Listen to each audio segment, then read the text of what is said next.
ಬಾನು ಮುಸ್ತಾಕ್ ಅವರು ಹುಟ್ಟಿನಿಂದ ಮುಸ್ಲಿಂ ಮಹಿಳೆ ಆಗಿರಬಹುದು, ಆದರೆ ಅವರು ಮನುಷ್ಯರು.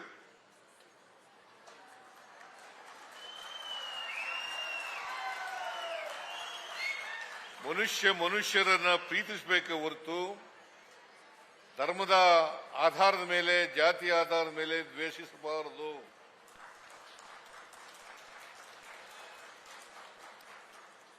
ನಾವೆಲ್ಲ ಮನುಷ್ಯರು.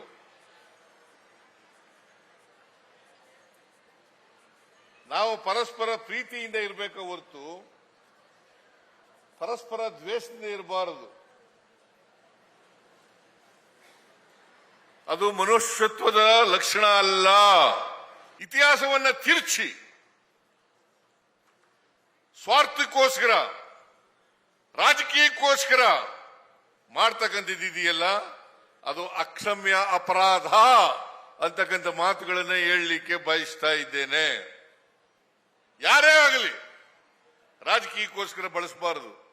ರಾಜಕೀಯ ಮಾಡೋದಾದ್ರೆ ಖುಲ್ಲಾ ಇದೆ ಸಮಾಜದಲ್ಲಿ, ಮಾಡೋಣ. ಚುನಾವಣಾ ಸಂದರ್ಭದಲ್ಲಿ ಮಾಡೋಣ, ರಾಜಕೀಯ ಮಾಡೋಣ.